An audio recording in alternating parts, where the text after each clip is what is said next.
ও shot হয়েছিল, দারুণ shot এবং মিস ফিল্ডিং, আলমের মিস ফিল্ডিং। এখন পর্যন্ত কোনো 6 রান দেখতে পারিনি, শুধু 4 দেখেছিলাম।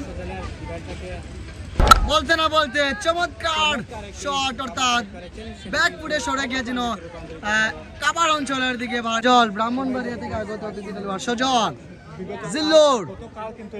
ও এবার কিন্তু হেলিকপ্টার শট, চমৎকার বাউন্ডারি। এবার কিন্তু আপনারা দেখতে পাচ্ছেন পারাবত এক্সপ্রেসের উপর দিয়ে পাঠিয়ে দিয়েছেন।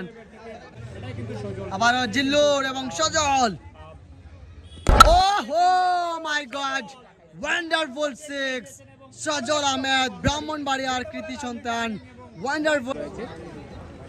নাকি নামের পাশে কিন্তু ব্যাট হাতে জ্বলে উঠেছেন ব্যাটার সজল। পরবর্তী বল ডিপ স্কয়ার লেগের উপর দিয়ে চমৎকার একটি ফ্লিক করে দিয়েছেন এবং 6টি রান তার ব্যাট থেকে।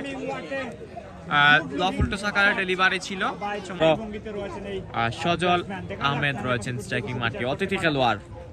পরবর্তী বল মিড উইকেটের উপর দিয়ে সীমানা ছাড়া করলেন ব্যাটার সজল। আর একটি 6-এর মান আমরা তার কাছ থেকে উপভোগ করলাম। আর মাত্র 1টি রান থেকে 54 রান প্রয়োজন। অনেকটাই ম্যাচ বলা যায় হিটম্যান ফাইটার্সের দিকে চলে গিয়েছে। পরবর্তী বল লফুল্টো সাকার ডেলিভারি ছিল এবং আবার বাউন্ডারি।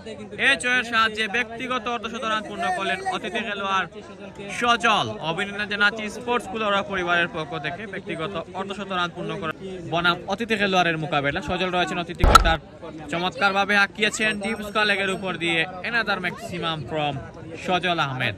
আজকের এই ম্যাচে ব্যাট হাতে 9টি 6 হাঁকিয়েছেন এখন পর্যন্ত সজল এবং 1টি 4 তিনি হাঁকেন। আজকেও সামারবালি প্রিমিয়ার ক্রিকেট লিগে হিটম্যান ফাইটার্সের পক্ষে জ্বর তুলে যাচ্ছেন। পরবর্তী বল ক্যাচ উঠেছে, এবার কিন্তু আর রক্ষা পাবেন না এবং উইকেট। সজলের জ্বর এখানেই থামতে হলো।